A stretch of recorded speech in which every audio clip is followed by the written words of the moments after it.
right, what's up everybody? Welcome to a literal echo chamber. Thank you for joining me here. My name is Devon White. I was told earlier that the trick to this is to eat the mic. And can you hear me, Eddie? Am I good? Okay.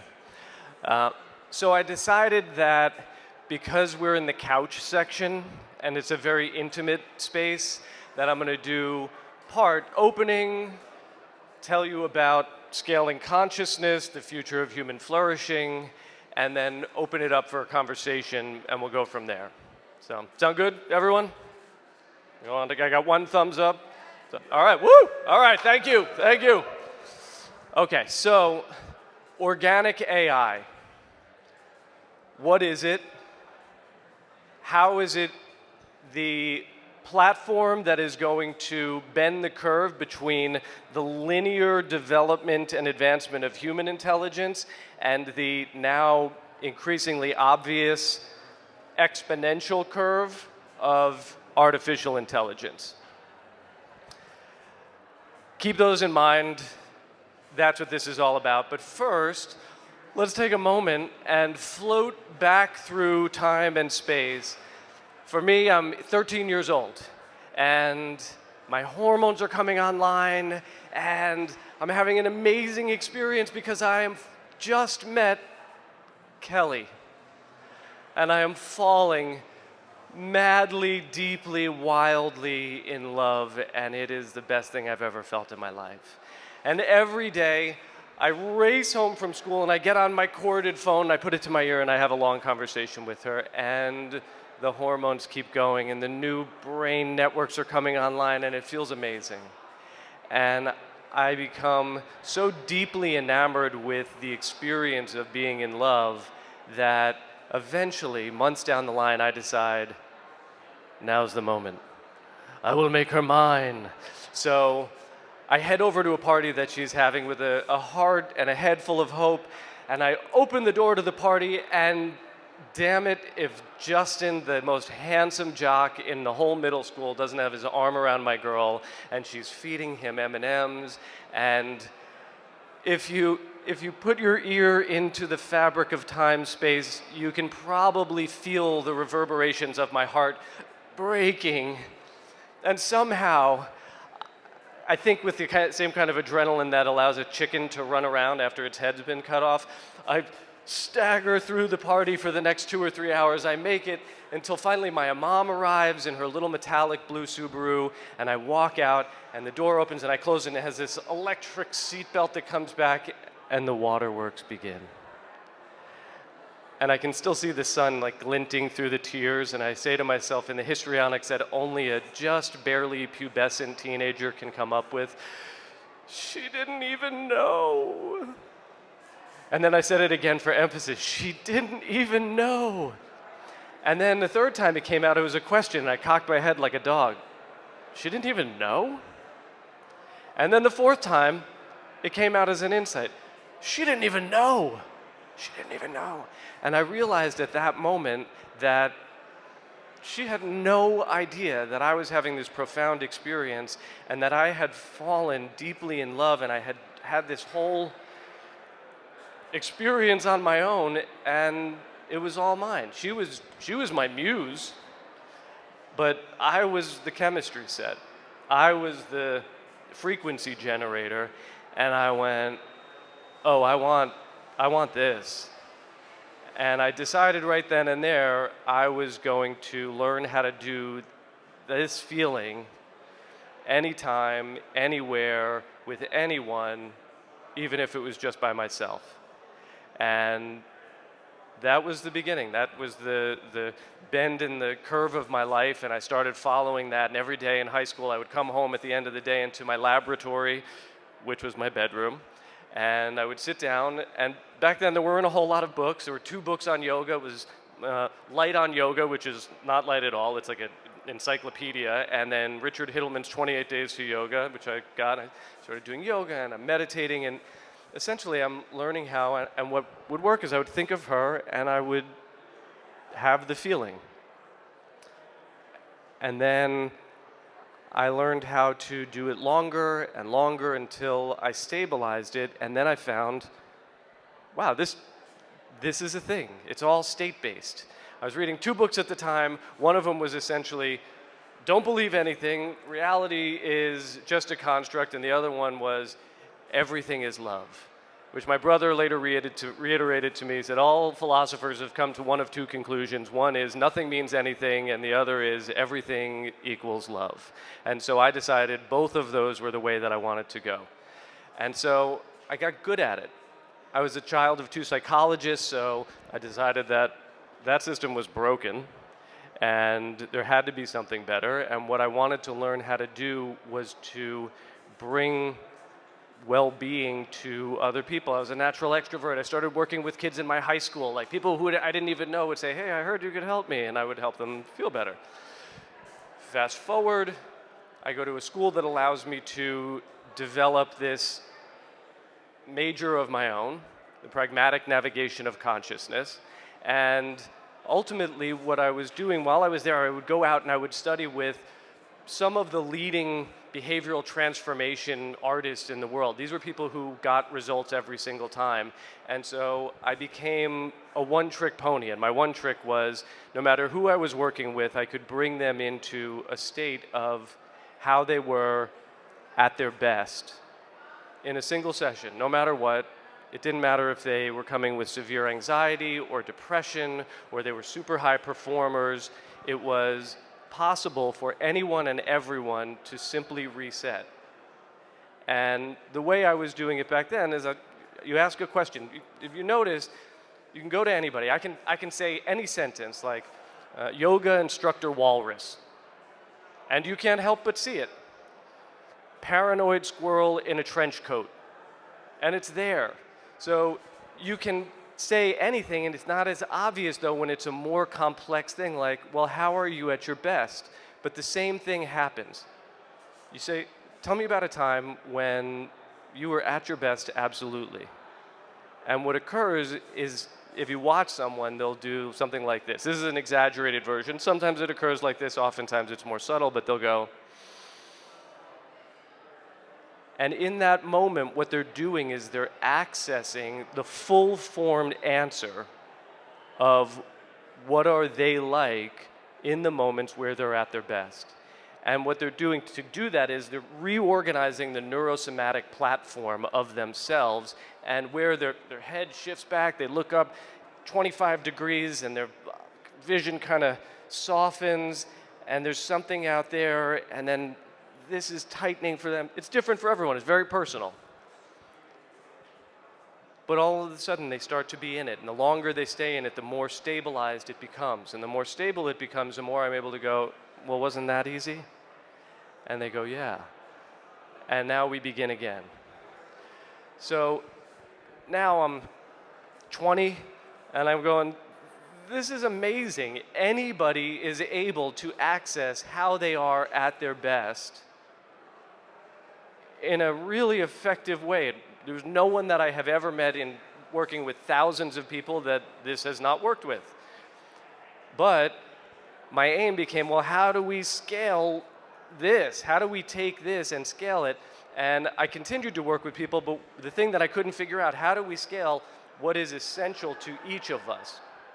Right, so on the one hand, I'm building the human operating system, taking the brain as computer metaphor to its logical conclusion, because the priests of the future, the priests of this, were going to be engineers, so we needed a language that engineers would understand, and that was a human operating system. But the trick was, how do we find that essence, and how do we map it, and how do we track it, and how do we find a way to build around that for each individual person? All right, so I begin a long, epic journey of failing forward, because I always thought the technology was right around the corner, but it was 30 years out, to about now. About 4 years ago, I stumble into synchronicity, a guy who's working on the same exact problem, but he's a physicist engineer. And what he had done is he grew up in essentially a temple in India, and then he went to IIT Kharagpur. That's the same place Sundar Pichai, CEO of Google, went. And then he was hand-selected to come to Yale's quantum compute department to do quantum computing stuff. And he finished that, and he left, and he built a signal processing company. He had what every entrepreneur in the tech space dreams of, which was a successful exit. He built an EEG company. It was some of the best in the world at doing what it did, at reading the signals that were coming off the brain. He's on 60 Minutes. He's on Anderson Cooper. He's getting accolades and applause from everyone. Everyone is so into it, except for Prashanta. Because Prashanta looks and he says, well, how can I think that this is amazing when it's only 10 to 30% of the information? Because that is what all modern transforms do, meaning any sensor that anybody here is wearing, if you're using an EEG, Apple Watch, Oura Ring, Whoop Band, you're in an MRI, an X-ray, your camera, they're all using 200-year-old mathematical ideas to take the data and turn it into information. So what that means is, imagine an orchestra, the flutes shimmering, the oboes playing, the cellos and the violins, all of that magnificence. And now imagine smushing all of the instruments together and dividing that sound by the number of instruments. And that tonal is the output of all of our sensors currently. So they still are giving us information that we're using, but it's all analytic based, which is why 10,000 steps feels kind of hollow. It's why everything it's so like analysis, everything is so data driven, and it's why it's hard and it feels like you're a robot when you're trying to integrate all of that stuff into your life. And so what he set out to do is find the humility, figure out how do we get 100% of the signal around us and turn it into information. So imagine for a moment that you could I take flour and I blow it, and all of a sudden you see, like the Matrix, just the code is everywhere. And you can now see it. You can hear it. That is what organic AI does. So where AI, artificial intelligence, builds on priors, everything is, we feed it billions of signals, we scrape the entire internet, and now we ask it a question, and based on those echoes of the past, it gives us something insightful, especially these days, really cool stuff coming from the various GPTs and the large language models, but it's all based on the past. This builds a model in time. Microsecond by microsecond, it's modeling your consciousness with whatever sensors you have, right? So we're hardware agnostic, it's a platform, and it's designed to work with one sensor or a million sensors. And the aim, what we found was that when we did it, probably about 9 months ago, there's a video of me on LinkedIn somewhere, and because I'm me, it's me getting high on LinkedIn, and I smoke, and you hear my neurons firing, and it's percussive, because that's what neurons sound like. You get, billions of just firing you got by any sensor, and so it sounds like brrr, and then I get high, and then the percussive signal changes, and it's different. All right, so now we start to make it so we can add a carrier signal, because nobody wants to hear, it's annoying, except to engineers and audiophiles. So you put it into a sound, and now you have, for the first time ever, a carrier signal that is the sound of your mind in the moment. Now, this is very different. How many people here have done some kind of EEG, neurofeedback training? Okay, so maybe a quarter of us. What's happening is in old school EEG, they train on like alpha, beta, theta, delta. They give us these wavelengths, and the wavelengths are used because that's as much as we could see when we were originally inventing neurofeedback. That's as much EEG signal as we could see. EEG is very noisy. It's like this room, right? You hear all of this stuff going on in the back, and it does its best to give you some signal and then go, oh, well, there's a little alpha there, so if you want more alpha, well, here's a bird, or here's a sound when you hear the alpha. And it helps that thing improve. I worked in a lab with a genius of neurofeedback. I saw everything that you could possibly imagine come in and be healed. ADHD, depression, anxiety, schizophrenia. I saw someone with, oh wow, I gotta come into question mode in a minute, it's only like 5 minutes. Point being, I saw a lot happen that was amazing, and I still walked away and went, that's not enough because we need the full signal. And so now what we are doing is, for me, this is a place to find like-minded people who go, I got it. What's happening out in the world is digital feudalism. The tech bros are still working on top-down control models, and they're trying to, they're using their technology to sell you socks. And what this does is we're using it to give you back sovereignty over yourself, because what you want is not engagement. That has been the North Star metric for most of the platforms for the last decade. Engagement, engagement, and it's poison for our society. We've seen what it's done to an entire generation. To enrich the wallets of a few people, we have sacrificed the mental health of entire generations. So instead of caring about the where or the what you're paying attention to, it's the how. How do we track your attention in the moment and refine it? Because underneath the signal of your mind, each and every one of us has an equilibrium, a set point that our body is always striving to return to, that is just like body temperature. 98.6, 37 degrees. You have an energetic frequential set point that exists from conception to death. And as soon as we reveal that, now you can tune to that, and all of a sudden the sensors that you're wearing allow you to be tuning this signal all of the time. And that, instead of waiting until you're out of it, the metaverse, as it arrives, is going to be able to tune you to keep you in, and something strange happens. When you start to see people as energetic harmonics, you start to see everyone that way. And then you start to be able to see that everything around us is that, and now for the first time ever, we can actually see that we are part of the warp and weft of the fabric of time-space, and it is inescapable that we are all part of the same thing.